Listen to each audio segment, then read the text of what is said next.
दोस्तों, क्या आप जानते हैं कि हजरत आदम अलैहिस्सलाम की वफात और तदफीन कैसे हुई? आपने मरने से पहले अपने बेटे हजरत शीस अलैहिस्सलाम को तूफान नूह के बारे में क्या बताया?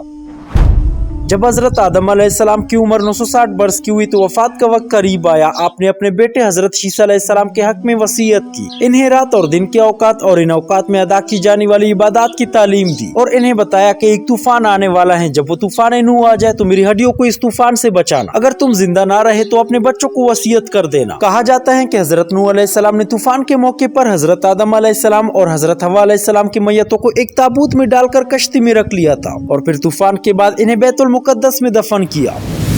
दोस्तों, हजरत आदम अलैहिस्सलाम के फर्जंद हाबिल की मौत के बाद वो बहुत अफसरदा रहते थे तो अल्लाह ताला ने इनको खुशखबरी सुनाई कि इनको एक बेटा अता किया जाएगा जिससे इनकी नस्ल आगे बढ़ेगी और पैगंबरी आगे चलेगी। हाबिल के मरने के 5 साल बाद हजरत आदम अलैहिस्सलाम के यहाँ फर्जंद पैदा हुआ जिसका नाम शीस रखा गया। इसका मतलब है अल्लाह का दिया हुआ तोहफा। ये नाम रखने की वजह यह है कि हाबिल के मरने के 5 साल बाद अल्लाह पाक ने इनको शीस अता फरमाया। हमारे प्यारे नबी हजरत मोहम्मद सल्लल्लाहु अलैहि वसल्लम हजरत शीस अलैहिस्सलाम की औलाद में से हैं। हजरत शीस अलैहिस्सलाम सीरत और सूरत में हजरत आदम अलैहिस्सलाम के मुशाबे थे और तमाम औलाद से ज्यादा महबूब थे। हजरत आदम अलैहिस्सलाम ने अपने बेटों को वसीयत की कि शीस अलैहिस्सलाम मेरे कायम मकाम रहेंगे, तुम सब इनकी फरमाबरदारी करना और इन पर ईमान लाना। सबने इकरार किया और फिर हजरत आदम अलैहिस्सलाम की वफात के बाद हजरत शीस अलैहिस्सलाम ने इनके काम यानी रश्द व हिदायत और तबलीग की जिम्मेदारी उठाई। हजरत शीस अलैहिस्सलाम के जमाने में बनी आदम 2 किस्म के थे, कुछ वो जो नेकी पर थे और कुछ काबिल की औलाद की ताबीदारी में मशगूल थे।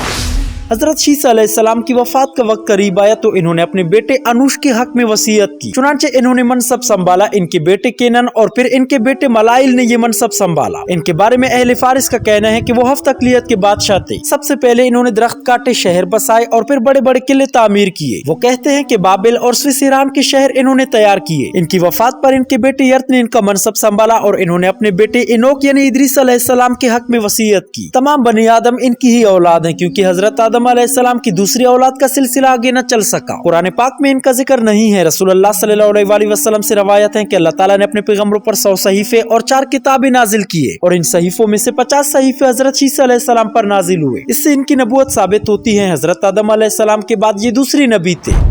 दोस्तों, अब बात करते हैं हजरत आदम अलैहिस्सलाम की वफात की। जब हजरत आदम अलैहिस्सलाम की वफात का वक्त करीब आया तो इन्होंने हजरत शीस अलैहिस्सलाम को अपना जानशीन बनाया, उनको तालीम दी और उनको तूफान नूह से भी आगाह किया। हजरत आदम अलैहिस्सलाम ने इनकी नस्ल में खैर और बरकत की दुआएं मांगी। जुम्मे का दिन था कि फरिश्ते अल्लाह ताला के पास से जन्नत की खुशबू और जन्नत का कफन लेकर आए और इनके बेटे और खलीफा शीस अलैहिस्सलाम से ताज़ियत की। हजरत आदम अलैहिस्सलाम की वफात का वक्त करीब आया तो इन्होंने अपने बेटों से कहा कि इन्हें जन्नत का मेवा खाना है। इनके बेटे जन्नत के मेवे के लिए निकल पड़े तो देखा कि आगे फरिश्ते आ रहे हैं जिनके पास हजरत आदम अलैहिस्सलाम का कफन है। फरिश्तों ने कहा कि हम आपके वालिद की रूह कब्ज करने जा रहे हैं। हजरत हवा अलैहिस्सलाम ने जब फरिश्तों को देखा तो वो पहचान कर हजरत आदम अलैहिस्सलाम के साथ चिमट गई। हजरत आदम अलैहिस्सलाम ने इनको मना फरमाया और कहा कि मैं अपने रब के पास जा रहा हूँ। इसके बाद इन्होंने हजरत हवा अलैहिस्सलाम और अपने बच्चों से फरमाया कि तुम मुझे तन्हा छोड़ दो। इसके बाद आप अल्लाह ताला की हम्द व सना में मसरूफ हो गए। फरिश्तों ने रूह कब्ज की, फिर गुस्ल देकर कफन दिया, खुशबू लगाई, गड़ा खोद कर कब्र बनाई। हजरत जिब्राइल अलैहिस्सलाम ने उनके बेटे हजरत शीस अलैहिस्सलाम को नमाज जनाजा पढ़ने का तरीका बताया। आप अलैहिस्सलाम ने नमाज जनाजा पढ़ाई।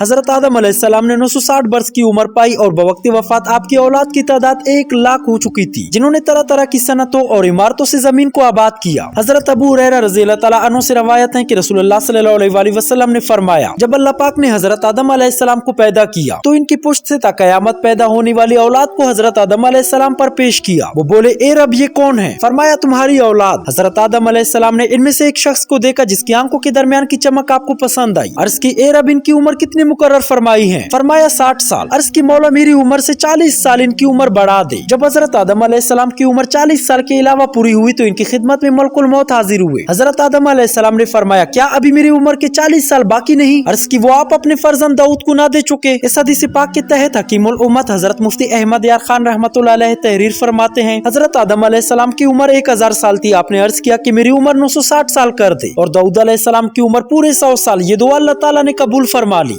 हजरत आदम अलैहिस्सलाम की कब्र मुबारक के बारे में इख्तिलाफ पाए जाते हैं। कुछ लोगों का कहना है कि वो कब्र इंडिया और श्रीलंका के इलाकों में है। बस का कहना है कि सऊदी अरेबिया में है। आदम अलैहिस्सलाम का कद मुबारक 60 हाथ लंबा था। हदीस शरीफ में है कि रसूलुल्लाह सल्लल्लाहु अलैहि वसल्लम ने इरशाद फरमाया कि लोग महशर के दिन आदम अलैहिस्सलाम के पास आकर कहेंगे, ए आदम, आप अबुल बशर हैं, अल्लाह ताला ने आपको अपने हाथ से बनाया है और आप पे रूह फूंकी और फरिश्तों को आपके लिए सजदा करने का हुक्म दिया और जन्नत को आपका ठिकाना बनाया। क्या आप अपने रब के पास हमारे सिफारिशी नहीं बनेंगे? आदम अलैहिस्सलाम इरशाद फरमाएंगे कि आज मेरे रब को इस कदर गुस्सा आया है कि इतना गुस्सा इससे पहले कभी नहीं आया और ना ही इसके बाद आएगा। उसने मुझे दरख्त के खाने से मना किया था, मैंने नाफरमानी की, इसलिए मेरे अलावा नूह अलैहिस्सलाम के पास चले जाओ। मुझे तो आज अपनी जान की फिक्र है। दोस्तों, इस वीडियो में बस इतना ही। मिलते हैं अपने अगली वीडियो में, तब तक के लिए अल्लाह हाफिज।